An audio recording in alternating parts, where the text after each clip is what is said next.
Hey guys, so this is where we want to get, right? We want to help you to get there as well.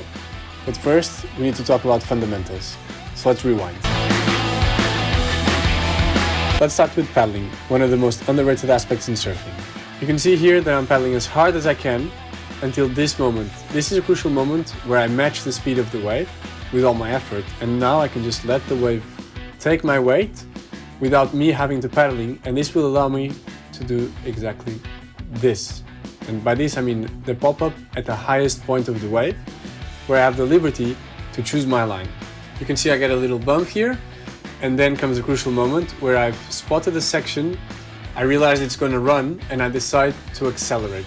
To do this, I'll look along the wave, and I'll get the board as high as I can to get all the speed the wave has to offer, so I can then utilize that speed by coming down and setting up the bottom turn.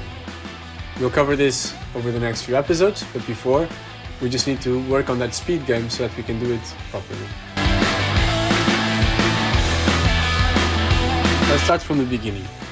You can see that I'm at the highest point of the wave, what we call the top third of the wave, the point that will give me the maximum speed. And you can see that I'm already transitioning my weight forward so that I can lean into my board, press against the board, so I can get to this crucial moment here where I'm really sinking into the board, pressing my legs and all my weight against the board to engage that rail, where you see all the spray coming out of that rail.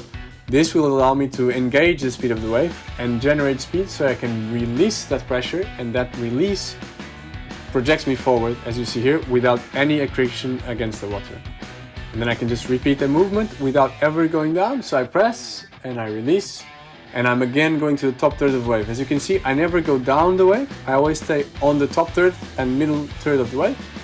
And when I get to the top, as you see here, I press down again, but not enough to go down. I just press enough to go to the second third of the wave, and then I release again to go to the top third again. And this will allow me to generate as much speed as possible that I can then utilize into a maneuver. Let's look at it normal speed.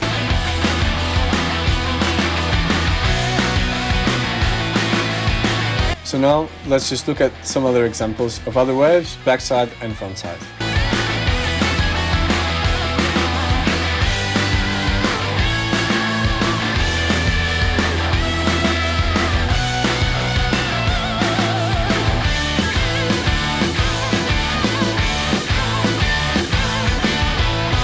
So that's it, guys.